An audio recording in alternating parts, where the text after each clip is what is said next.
పరిశుద్ధ నామమునకు మహిమ కలుగునుగాక.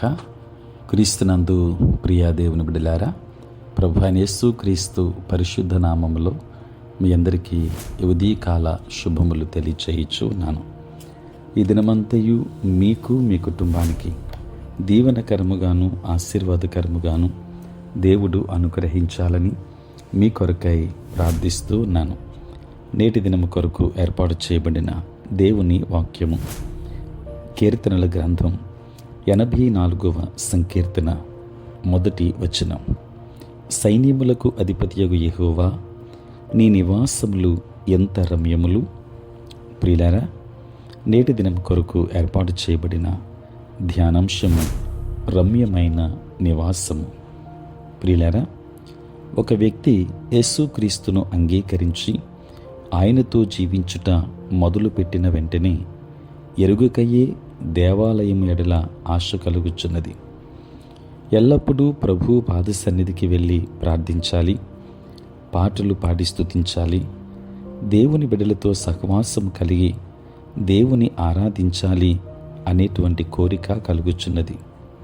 దేవుని బిడ్డలారా, సాధారణంగా మనము ఎవరిని ప్రేమించుచున్నామో వారితో సమయము గడుపుట మనకు సంతోషకరం. తల్లిదండ్రులు పిల్లలతో గడుపుటకు సమయము కేటాయించుచున్నారు. స్నేహితులు మనస్సు విప్పి మాటలాడుట ద్వారా స్నేహము చేయుచున్నారు, దానికి సమయము కేటాయించుచున్నారు.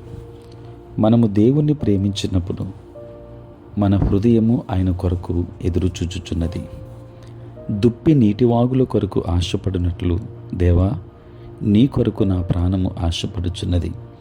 నా ప్రాణము దేవుని కొరకు తృష్ణగొనుచున్నది, జీవము గల దేవుని కొరకు తృష్ణగొనుచున్నది అని మనము కూడా చెప్పెదము.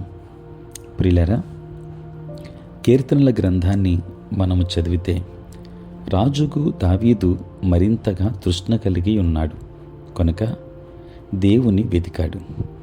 దేవా, నా దేవుడవు నీవే, వేకువనే నిన్ను వెతుకుతును అన్నాడు. అంతేకాదు, దేవుని వాక్యము ఎడలను తృష్ణ కలిగి ఉన్నాడు. నీవిచ్చిన వాక్యమును నేను ధ్యానించుటకై నా కన్నులు రాత్రి జాములు కాకమునుపే తెరుచుకుందును అని 119వ సంకీర్తన 148వ వచనములో చెప్పబడింది. అంతేకాదు, దేవుని మందిరము ఎడలను అతడు తృష్ణ కలిగి ఉండెను గనుక ఇట్లన్నాడు, యెహోవా యొద్ద ఒక వరం అడిగితిని, దానిని నేను వెతుకుచున్నాను. యెహోవా ప్రసన్నతను చూచుటకును ఆయన ఆలయములో ధ్యానించుటకును నా జీవితకాలమంతయు నేను యెహోవా మందిరములో నివసింపగోరుచున్నాను. ప్రియులారా, ఈ లోకము నీళ్లు లేక ఎండియున్న పొలము వలె ఉన్నది. అయితే దేవుని నివాసములు రమ్యమైనవి. ఎందుకనగా మన రక్షకుడు అక్కడ నివాసము చేయుచున్నాడు. అక్కడ ప్రభువును స్తుతించుచు స్తుతి కలదు. దేవుని వర్తమానము వినబడుచుంది. దేవుడు మన ప్రతి అక్కరలను తీర్చుచున్నాడు. దేవుని ఆశీర్వాదములు లెక్కించలేనివి. మన హృదయాలు దేవాలయము తట్టు తిరిగి కేకలు వేయాలి. ప్రియులారా, యెహోవా మందిరావరణములను చూడవలనని నా ప్రాణం ఎంతో ఆశపడుచున్నది. అది సొమ్మసిల్లుచున్నది. జీవము గల దేవుని దర్శించుటకు నా హృదయమును నా శరీరమును ఆనందముతో కేకలు వేయుచున్నవి అని 84వ సంకీర్తన 2వ వచనములో మనం చూస్తున్నాం. దేవుని బిడ్డలారా, మన హృదయము దేవుని ఎడల తృష్ణ కలిగి ఉన్న ఎడల ఆయన నిశ్చయముగా మనలను ఆశీర్వదిస్తాడు. కనుక ఆయన ఎడల తృష్ణ కలిగి ఉందాం. దేవుని రమ్యమైన నివాసాన్ని స్వతంత్రించుకుందాం.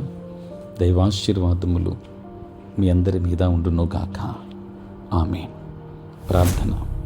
పరిశుద్ధుడైన తండ్రి, ప్రేమ కలిగిన ప్రభువా, మీ పరిశుద్ధ నామమునకై వందనాలు, స్తుతులు, స్తోత్రాలు చెల్లిస్తున్నాం నాయన.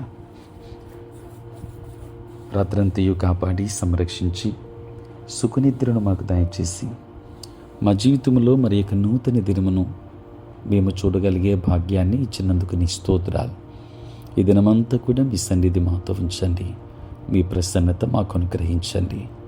నాయన నేటి మా పనులలోనూ ప్రయాణములలోనూ పరిచర్య అంతటిలోనూ మీరే తోడుగా ఉండండి తండ్రి.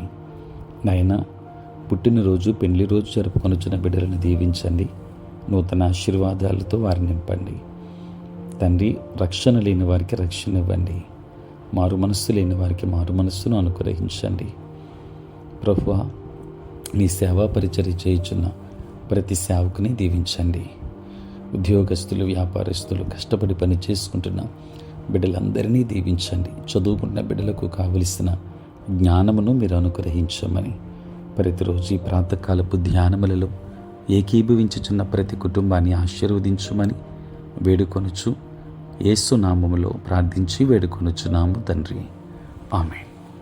తండ్రి, కుమార, పరిశుద్ధాత్మ త్రియేక దేవుని దీవెన సదా మీకును మీ కుటుంబానికి తోడై ఉండును గాక. ఆమేన్.